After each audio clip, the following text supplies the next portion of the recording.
A Terra tem mais de 4,5 bilhões de anos, mas os estudos apontam que os primeiros organismos vivos apareceram por volta de 3,5 bilhões de anos atrás. Segundo a teoria heterotrófica, esses organismos são fruto da evolução de moléculas orgânicas presentes na crosta terrestre. Acreditava-se que o ambiente terrestre não possuía oxigênio nem nitrogênio. Sendo assim, os primeiros organismos vivos eram anaeróbicos, heterotróficos e fermentadores, pois produziam gás carbônico e etanol. Com o passar do tempo, a atmosfera passou a ser abundante em gás carbônico e alguns organismos passaram a utilizar essa substância como fonte de energia. Esses organismos ficaram conhecidos como fotossintetizantes, ou seja, são aqueles capazes de realizar fotossíntese.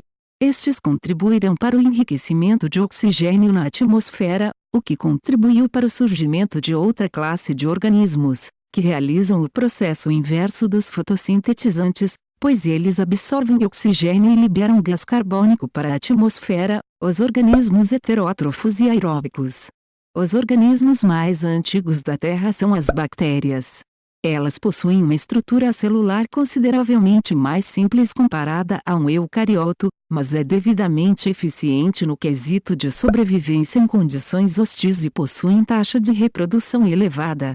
As cianobactérias recebem um destaque especial quando se trata da evolução, uma vez que ela é uma bactéria fotossintetizante e é capaz de sobreviver em condições severas de temperatura e salinidade.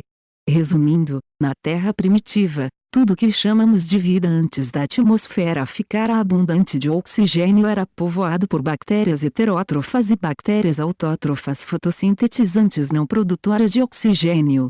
Finalmente, o grande salto evolutivo aconteceu quando uma das bactérias fotossintetizantes passou a captar a luz visível por meio de um fotopigmento, utilizar o gás carbônico como fonte de carbono e a água como fonte de hidrogênio.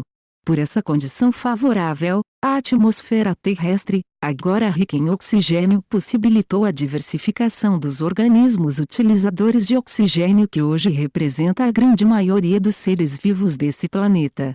Apesar das espécies terem evoluído independentemente, é fato de que algumas delas possuem ancestrais comuns.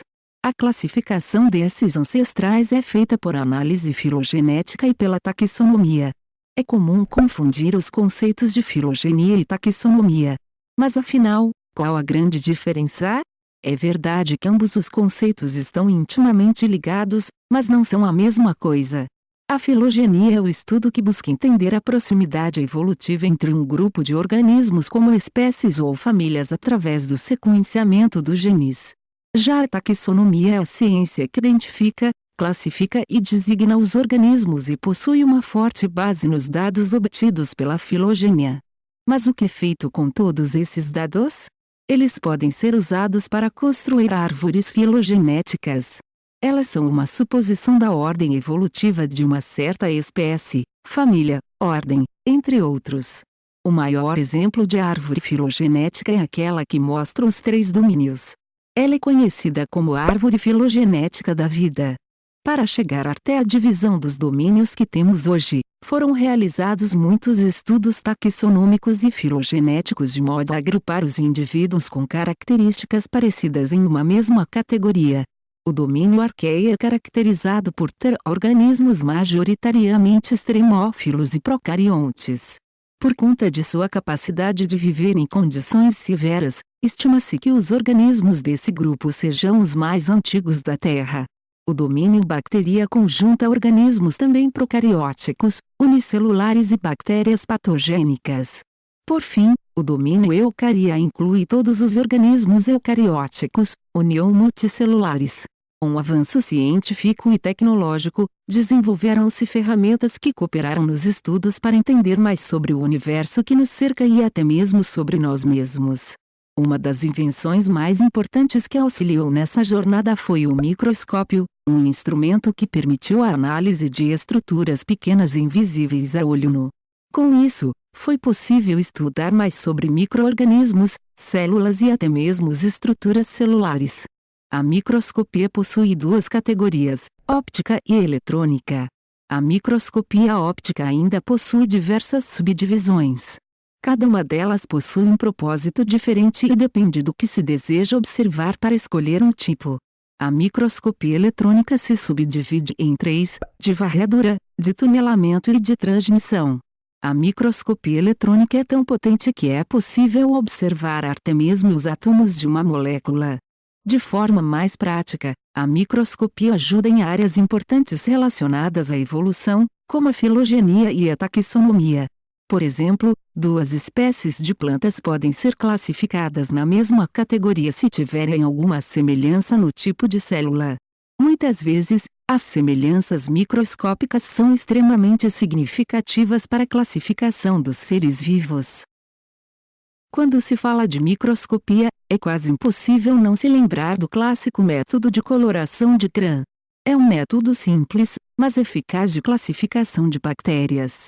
No método, as bactérias são designadas como gram-positivas ou gram-negativas dependendo da cor do corante que elas absorvem.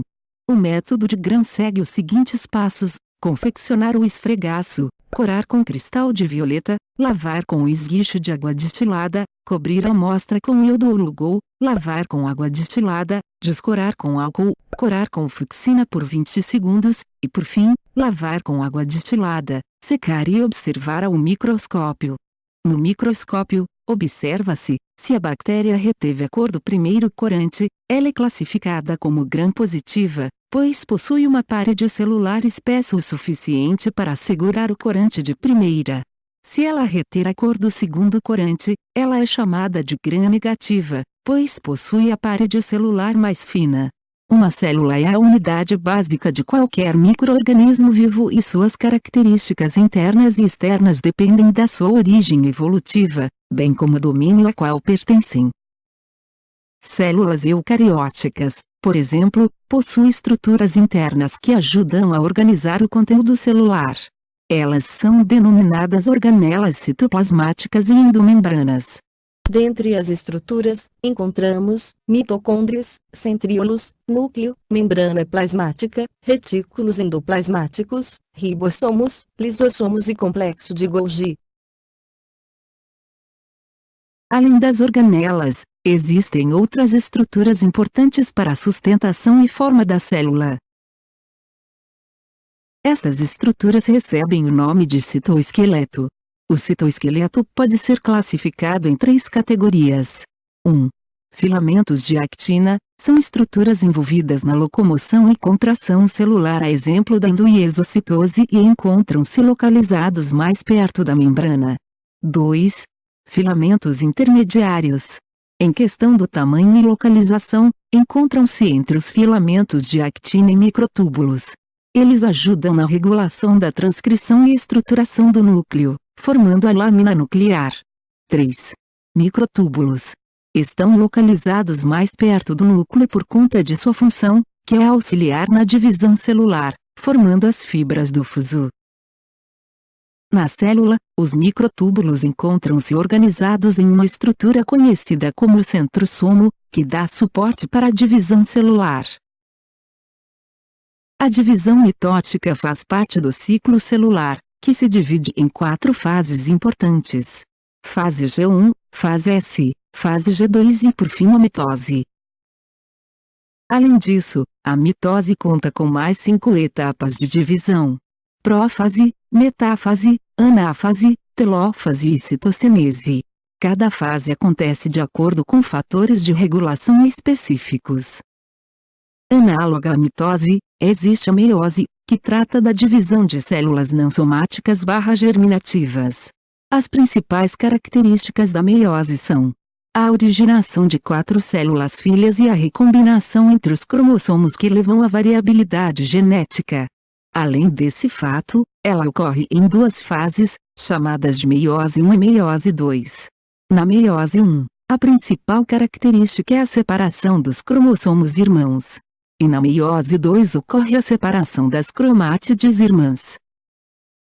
Mas se reproduzir não é tudo que uma célula precisa fazer. Além dessa divisão, ela precisa sobreviver, e para isso ela possui uma estrutura que ajuda na proteção do organismo, seja química ou física. Essa estrutura é chamada de parede celular. De modo geral, seu intuito é tentar obter uma filtração mais seletiva das moléculas. A composição e organização da parede varia muito de acordo com o organismo de estudo, e ela pode ser usada até mesmo para a classificação desses organismos. Ela seria como uma proteção extra da célula além da membrana celular. Nas bactérias podemos ver exemplos de diferenciação morfológica das gram-positivas e gram-negativas. Nos fungos essa parede é feita de quitina das plantas, uma mistura de celulose, hemicelulose e lignina. Nas plantas, especialmente, temos 3 compostos interessantes. A celulose é uma cadeia longa de moléculas de glicose ligadas por ligações glicosídicas formando uma cadeia com apenas glicoses. A hemicelulose é uma cadeia formada pela mistura de polissacarídeos de guisoses, a glicose, pentoses e de ácidos urônicos. Enquanto isso, a lignina é um composto encontrado junto das outras 2 moléculas para conferir rigidez à parede celular. Não é à toa que as árvores conseguem crescer tanto e continuarem de pé. A lignina é majoritariamente constituída por compostos fenólicos. Mas como toda pesquisa realizada, isso deve chegar a uma aplicação tecnológica. Nas indústrias, hoje em dia, grande parte dos processos é feito utilizando vias bioquímicas e, consequentemente, organismos. As biorrefinarias são um grande exemplo nacional. Todo o etanol produzido no país é feito pela fermentação da cana-de-açúcar pelas leveduras. Um fato importante é que o programa Pró-Álcool começou bem aqui, no campus de Lorena.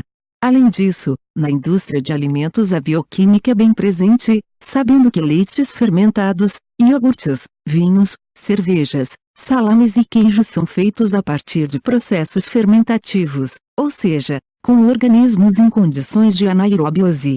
Na farmacêutica a biotecnologia também não fica de fora. Grande parte dos remédios acaba sendo muito mais barato pela facilidade de produção em micro-organismos. Isso tudo começou em 1928 quando a penicilina foi descoberta e revolucionou as condições de saúde. E existe um processo que está presente em todas as indústrias do país, o tratamento biológico de efluentes. É um processo que não para e nele os micro-organismos são usados para consumir a matéria orgânica e reduzir a carga poluente. Aqui na faculdade temos nossa estação também. Como dito antes, uma célula é parte de um conjunto que forma um organismo vivo. E as células desse conjunto estão constantemente se comunicando para realizar suas funções. Essa comunicação é provida pela sinalização celular. Ela resume-se à ativação ou inativação de uma atividade da célula quando o sinal recebido chega até as proteínas efetoras. Além disso, é importante lembrar que a sinalização pode ser do tipo dependente de contato ou não. Quando ela depende de contato, as células sinalizadoras e receptoras são vizinhas e podem estar compartilhando a mesma membrana. Esse tipo de comunicação direta é muito importante na fase embrionária. As sinalizações não dependentes de contato serão explicadas mais tarde. O princípio geral da sinalização pode ser descrito pelas seguintes etapas. Primeiro, a molécula sinalizadora pode ser sintetizada dentro de uma célula e ser enviada para outra que possui um receptor específico para aquele tipo de sinal, ou pode ser um sinal já presente no meio extracelular.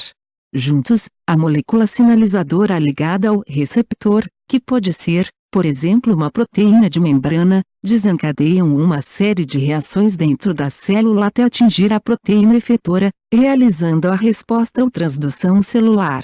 Dependendo da célula-alvo, o mesmo sinal pode ter mais de um tipo de resposta. Dependendo do tipo de sinal, a célula pode responder de um jeito diferente, assim como uma molécula sinal pode ter diferentes respostas para uma mesma célula ou estrutura-alvo. Podemos classificar a sinalização não dependente de contato de diferentes formas. Seja de acordo com o tipo de célula e rota de sinalização ou seja pelo tipo de célula-alvo. As principais formas de sinalização são paracrina, sináptica, endócrina e autócrina. Mas não se assuste com tantos nomes específicos, pois o conceito por trás deles é muito simples. A sinalização parácrina acontece quando a célula receptora e a célula sinalizadora estão relativamente próximas uma da outra. Isso permite que as células coordenem pontualmente atividades com células vizinhas. Ela é muito importante durante o desenvolvimento do organismo, a exemplo da formação da medula óssea. Um bom exemplo de sinalização parácrina é a sinalização sináptica. As moléculas sinalizadoras são neurotransmissores que são lançados nas sinapses. A célula-alvo dos neurotransmissores podem ser outros neurônios, mas também podem ser células musculares ou glândulas. Em contrapartida, a sinalização endócrina é do tipo que acontece quando a célula receptora está distante da célula-alvo. Portanto, a molécula sinal precisa ser transportada de alguma maneira. Este é o caso dos hormônios, que são passados de uma célula para outra por meio da corrente sanguínea. Por fim, existe a sinalização autócrina. Como o próprio nome sugere, a sinalização ocorre para a própria célula. Ou seja, a célula sinalizadora também é a célula-alvo. Esse tipo de comunicação ajuda a desenvolver a própria identidade da célula. Desta forma, podemos concluir que existem diversos detalhes conhecidos e interessantes sobre células em geral, assim como detalhes sobre nós mesmos. Todo o conhecimento adquirido até o dia de hoje será uma base para novos conhecimentos do futuro que devem ser difundidos pela sociedade. Esta é a forma mais simples de espalhar a ciência ao mundo e fazer a diferença.